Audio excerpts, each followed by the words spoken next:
Yo quería empezar citando un texto del documento preparatorio para el sínodo del año que viene. Anunciar la alegría del Evangelio es la misión que el Señor ha confiado a su Iglesia.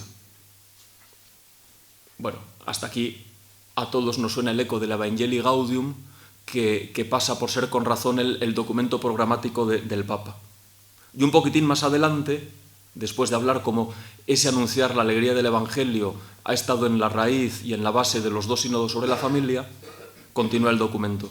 La Iglesia ha decidido interrogarse sobre cómo acompañar a los jóvenes para que reconozcan y acojan la llamada al amor y la vida en plenitud. Entonces, de eso va el sínodo, es decir, como un periodo de reflexión para cómo acompañar a los jóvenes a que reconozcan y acojan una llamada que viene significativamente definida como llamada al amor y a la vida en plenitud. Bueno, pues de eso se trata. Claro, enseguida nos damos cuenta los que, incluso yo, que soy bastante más joven de los muchos de los que estáis aquí, nos suena enseguida en la cabeza lo que tanto decía San Juan Pablo II. ¿Recordáis eso de que el hombre no puede vivir sin amor? Que lo repetía a todas horas. Y también esa otra frase de que el hombre es el camino de la Iglesia. Hablar de vocación es hablar de una llamada al amor, que es algo necesario para el hombre, y es, en esa misma medida, el gran servicio que la Iglesia cumple a la humanidad. Me parece que esa es una primera pista que es bueno no olvidar o no dejar que se distorsione por percepciones erróneas que a veces tienen, pues evidentemente no los sacerdotes, pero sí otras personas que pueden pensar que eso de proponer la vocación o que eso de la vocación tiene que ver con captación, con política de personal, con gestión de recursos. Dice, no. O sea, lo de la vocación tiene que ver con un servicio al hombre, que como no puede vivir sin amor, tiene que descubrir cuál es su llamada al amor. Entonces, eso me parece que es el punto de partida. Y luego el segundo punto de partida, ese ya no lo da el texto del sínodo, sino el mero hecho de que se haya convocado, es que se trata de un asunto problemático.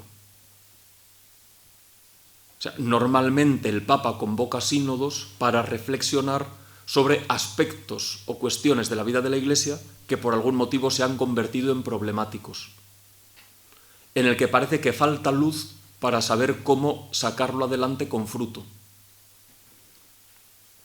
Bueno, ¿de qué va a ir esta conferencia o de qué pretende hablar? Tendría, en el esquema que se os ha distribuido, o no se os ha distribuido, y se os distribuirá, depende, se os ha distribuido, está estructurada en dos partes, pero casi podría dividirse en tres, porque hay un primer objetivo que es el de plantearse cómo hay que hablar de la vocación hoy. Es una cuestión prevalentemente teológica. A la hora de explicar qué es la vocación, qué hay que decir, en qué hay que incidir, cómo hay que hacerlo. Las otras dos partes, aunque una de ellas, digo, por cuestión de simetría la he incluido en la primera, son más estrictamente pastorales. Hay una segunda que es cómo son las personas a las que hay que hablarles de vocación, y ya sabéis que a eso nos dedicamos mucho en la Iglesia, razonablemente. Es decir, hablar del joven de hoy, del hombre de hoy, de la mujer de hoy. Bueno, porque nos damos cuenta que por muy claro que tengamos nosotros el mensaje, si el interlocutor no conecta, bueno, pues no hay comunicación posible. Entonces, para que haya comunicación hay que tener por lo menos una cierta, una cierta caracterización, o por lo menos intentar conocer un poco cómo es la persona a la que hablamos. Y la tercera parte, que también es estrictamente pastoral, es dar algunas pistas. Ya digo que no es el bálsamo de Fierabras ni nada de eficacia similar, algunas pistas de cómo poder articular o cómo poder empezar a reflexionar, en fin, todo lo más light posible, lo más aproximativo posible, porque Solo lo faltaba que antes de que se reuniesen los obispos yo pretendiese tener la solución a los problemas. O sea que ya cerrábamos el sínodo, le dábamos esto al Papa. O sea, no. O sea, esto es una primera reflexión de tipo personal súper básica que a lo mejor puede servir de estímulo para que nosotros pensemos sobre cómo mejorar pues, esa pastoral vocacional que llevamos tan en el corazón. Primer punto. Entonces, ¿cómo explicar hoy la vocación o qué se puede decir de la vocación? Empiezo por una cosa muy sabida, y es que la vocación es un término en el lenguaje teológico polisémico. O sea, por vocación todos entendemos sin ninguna dificultad, y dicho muy rápidamente, la llamada universal a la santidad y al apostolado. O sea, todos entendemos que hay una manera de hablar de la vocación que tiene que ver con la realidad de estar bautizados y de haber recibido por el bautismo una llamada a la plenitud de la caridad y al apostolado y a la misión. Pero todos utilizamos también con absoluta normalidad el término vocación para referirnos a algo más específico. El designio concreto e irrepetible que Dios tiene para cada persona.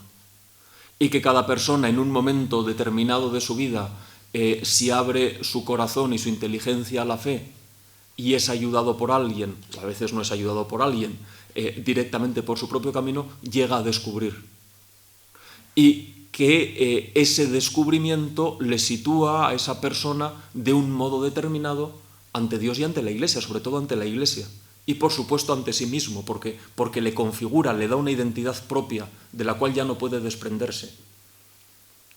Bueno, parece claro que en esta charla o en esta conferencia yo de lo que quiero hablar es del segundo sentido, porque en definitiva parece que por ahí quiere ir el sínodo. O sea, de cómo ayudar a las personas a reconocer que tarea fundamental en su vida es descubrir esa llamada única e irrepetible que Dios les dirige y que les sitúa de un modo determinado ante ellos mismos y ante la Iglesia y, en definitiva, define su propia relación con Dios. Sobre esta segunda acepción hay que reconocer, y ahí perdonáis que como yo me dedico fundamentalmente a la historia, siempre me ayuda un poco la referencia a la historia, hay que reconocer que la Iglesia, basándose siempre en la Sagrada Escritura, lo ha explicado de modos sutilmente diversos. O sea, la vocación específica no puede explicarse solo de una manera, o de hecho no se ha explicado solo de una manera, sino que en cada época histórica, bueno, pues teniendo en cuenta la sensibilidad, las necesidades de las personas, lo que se preveía que era más útil y más eficaz, se han privilegiado unos modos sobre otros.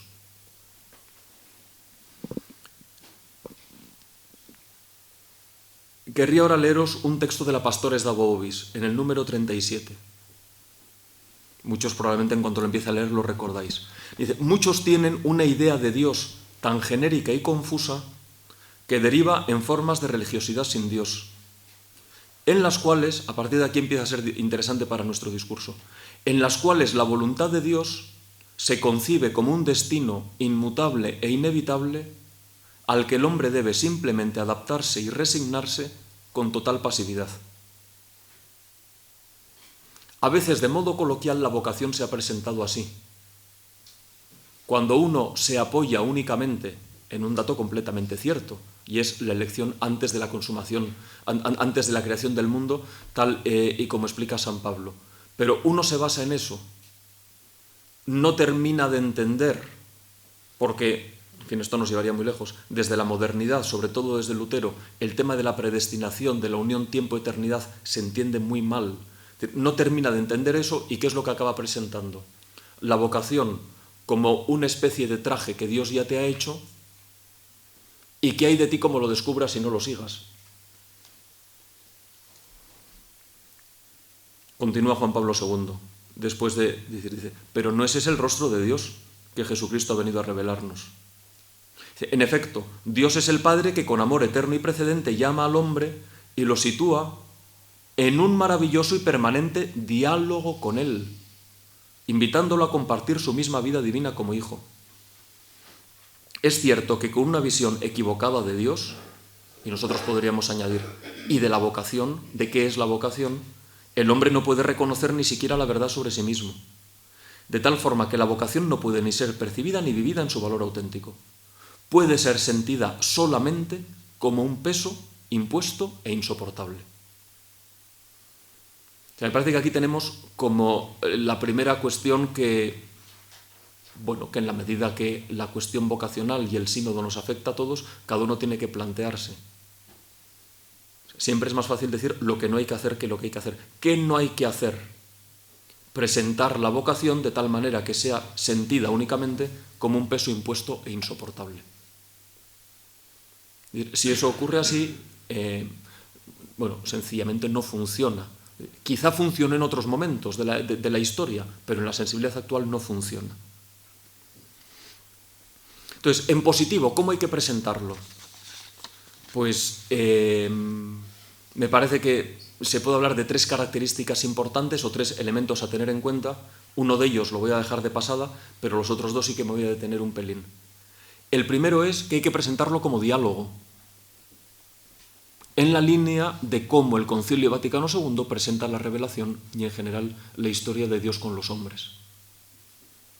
Entonces, ¿qué es la vocación?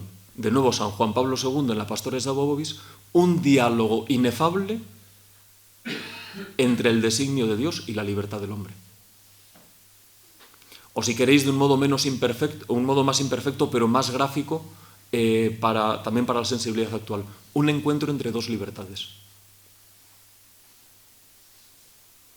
Por eso, algunos autores, por ejemplo, el actual prelado del Opus Dei, hablaba hace unos años de que la vocación en sentido auténtico, entendiendo la vocación en sentido auténtico, la respuesta configura la llamada. O sea, entender la vocación en sentido pleno no es entender solo una cosa que Dios dice, sino que la respuesta del hombre tiene mucho que decir, porque es un diálogo, es una invitación a relación de amistad. Y mientras no haya respuesta, solo de modo impropio se puede hablar de vocación. Y eso es importante saberlo, digo, para que la gente no viva con gran angustia. Ahora bien, si nosotros entendemos la vocación en términos de diálogo, en ese mismo momento la gran pregunta, primero de tipo existencial, porque se supone que quien entiende de qué va este asunto le interesa descubrir su vocación. Pero en segundo lugar, también de tipo pastoral, es ¿cómo puede el hombre responder libremente?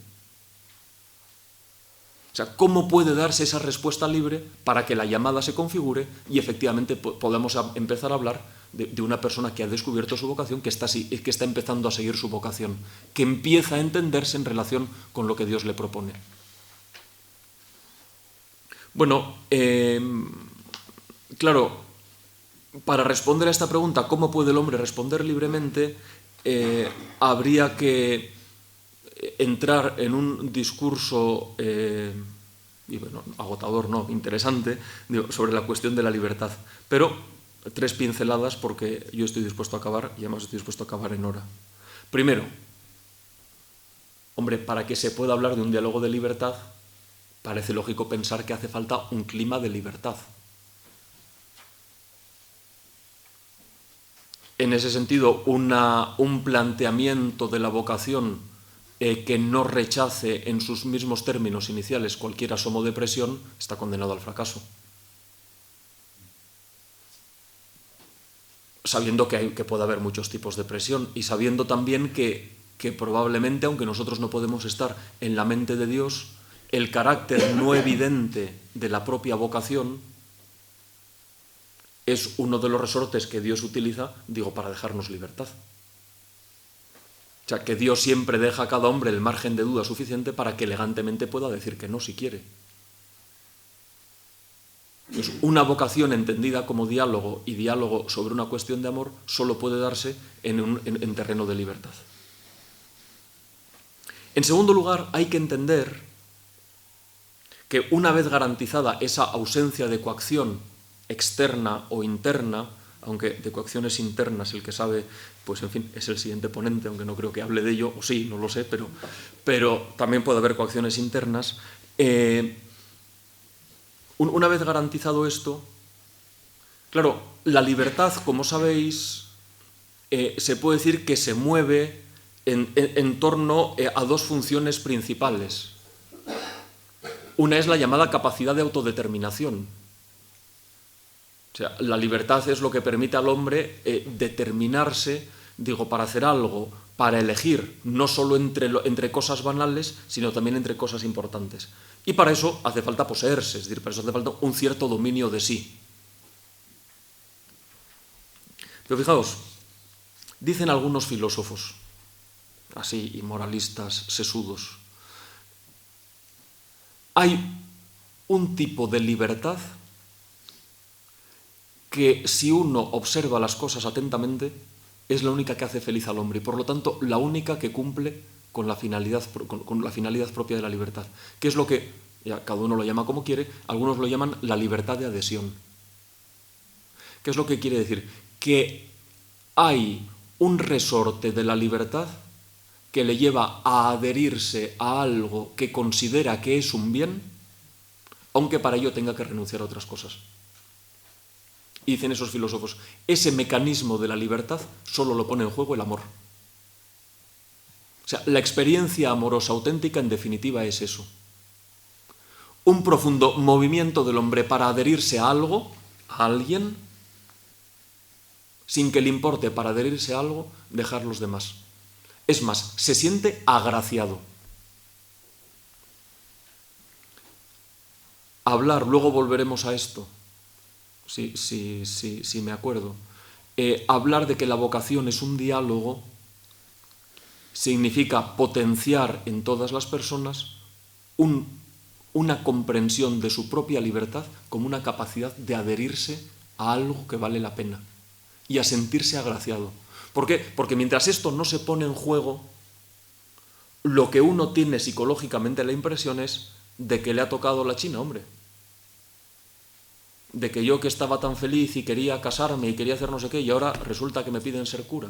Digo, qué fastidio.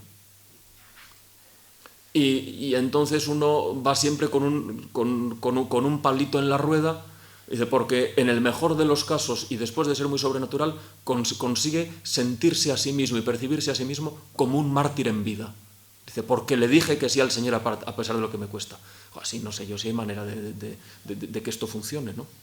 Entonces, el tema de la libertad de adhesión, de entender que el hombre está preparado, y hay multitud de experiencias que lo avalan, digo, para adherirse, considerándose un suertudo por haber encontrado a quien adherirse, es esencial.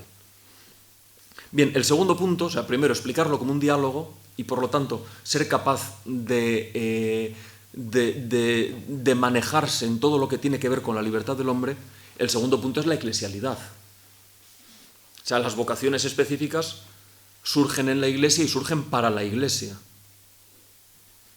De hecho, por su misma naturaleza, toda vocación específica tiene que ser eclesial.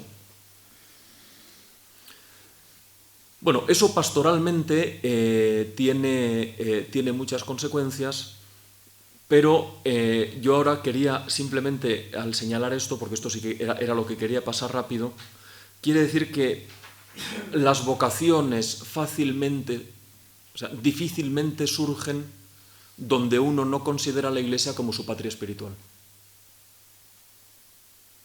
Donde uno, entonces cada uno traduzca Iglesia por cualquier realidad eclesial, digo, porque la gente experimenta la Iglesia de un modo concreto a través de una manifestación eclesial concreta, deseablemente a través de una iglesia particular, digo, pero también a veces a través de una parroquia, a través de un grupo, a través de una comunidad, a través de lo que sea, ¿no?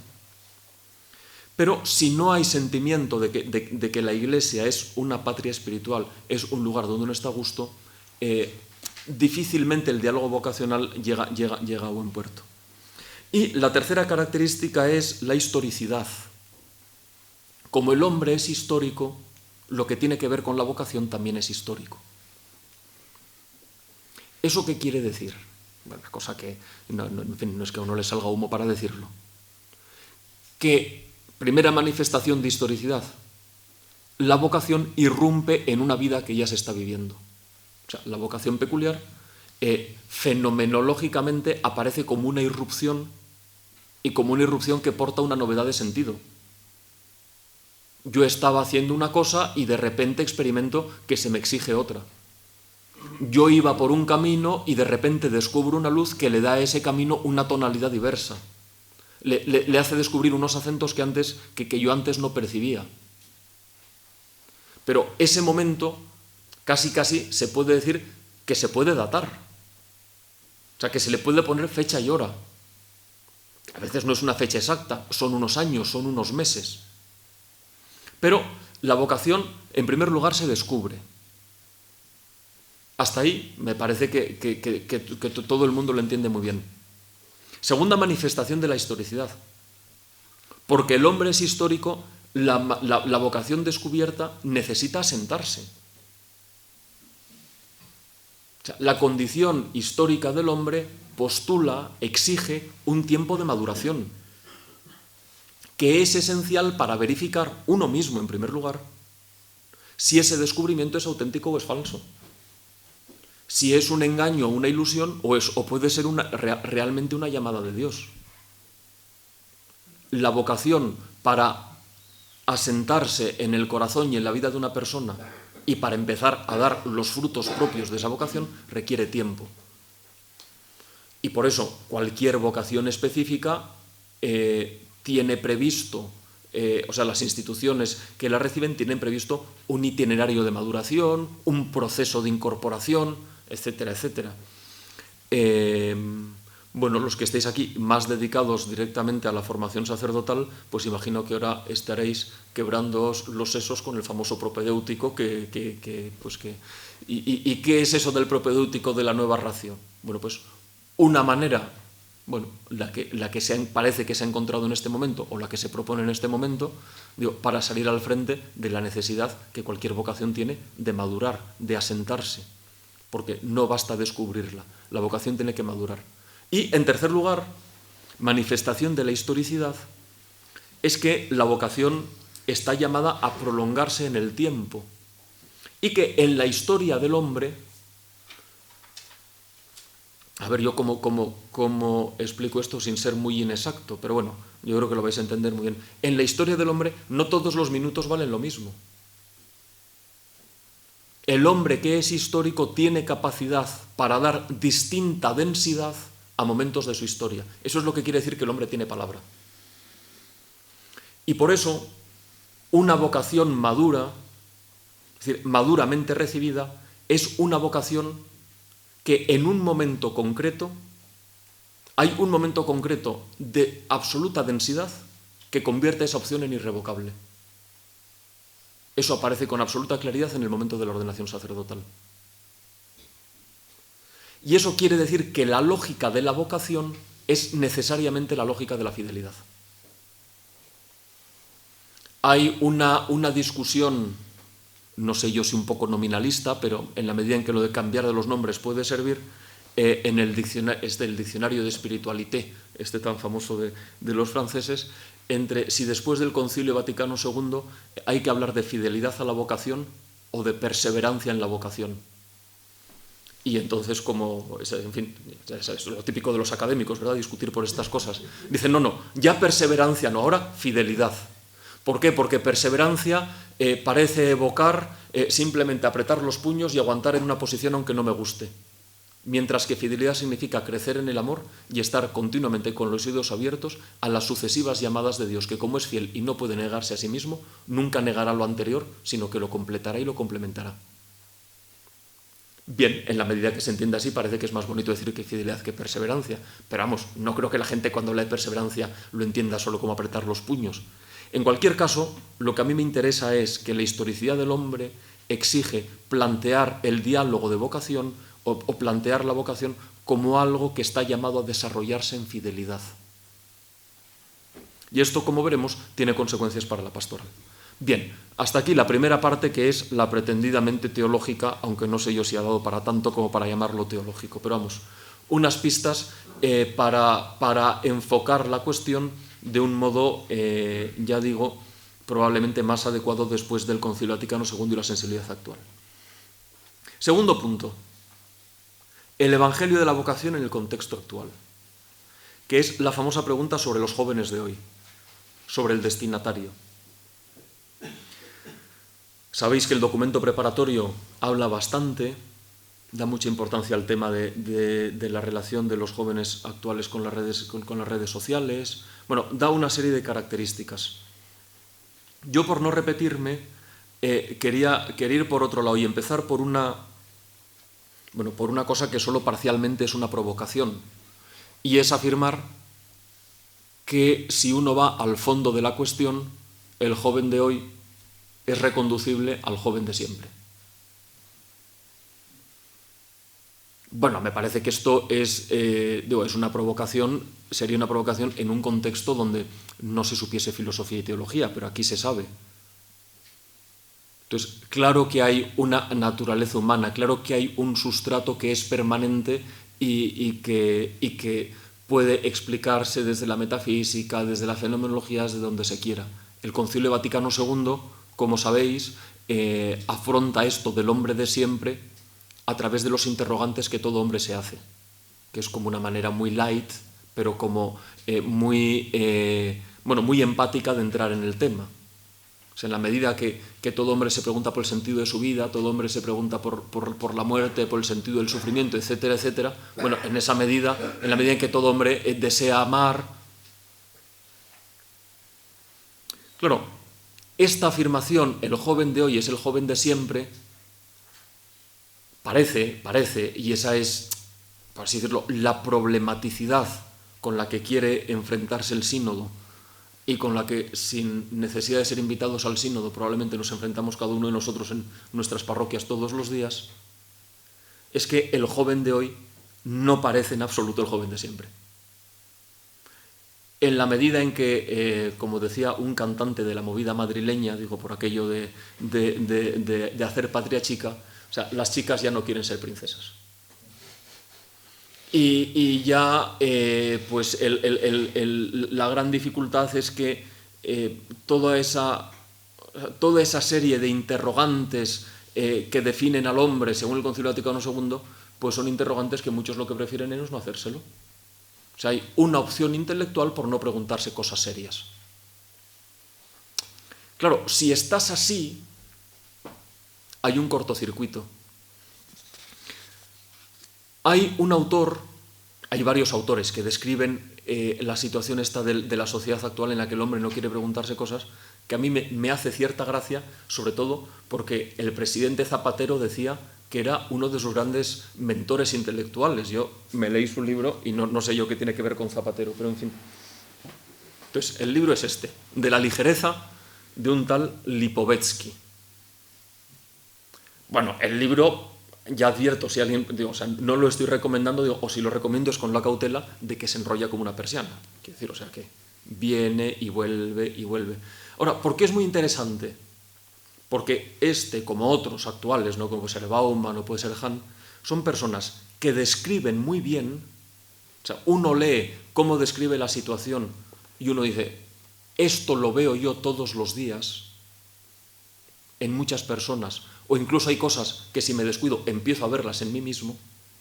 Y segundo, más interesante, señala cómo eso que se describe está produciendo una tremenda venganza en las personas.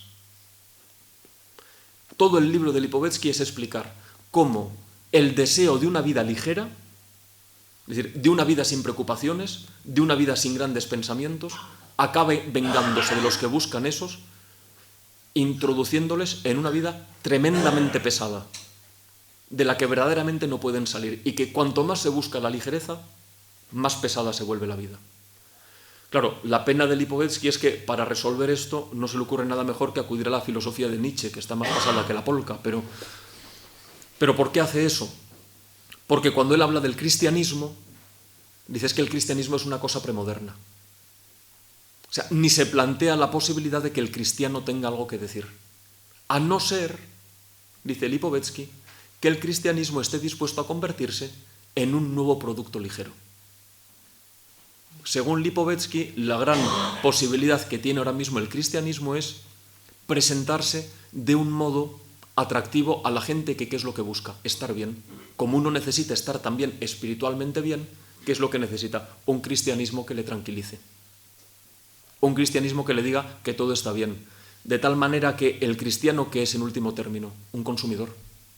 Un consumidor de bienestar espiritual, que es lo que yo tengo que ofrecerle.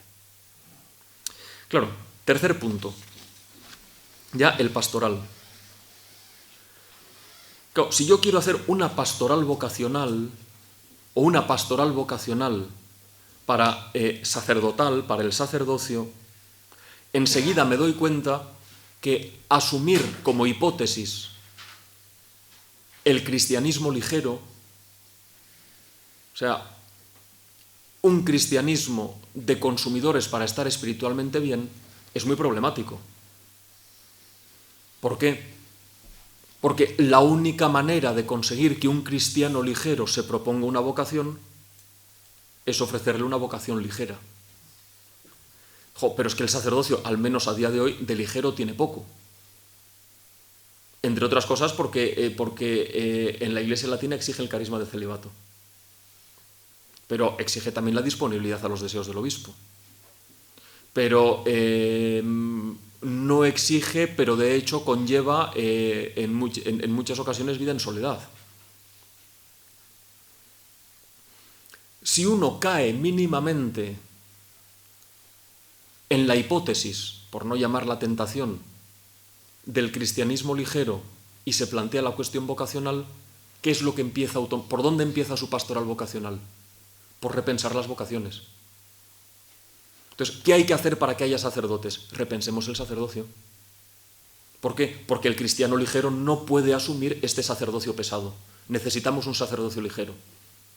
Y entonces revive, en fin, porque esto es un déjà vu, ¿no?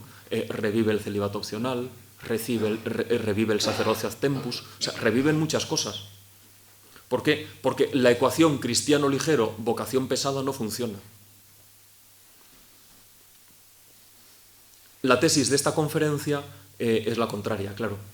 O sea que la pastoral vocacional tendrá éxito en la medida que hagamos una pastoral que sea capaz de presentar el cristianismo como la verdadera respuesta a la tremenda pesadez a la que está sometida la vida de las personas en esta sociedad aparentemente ligera.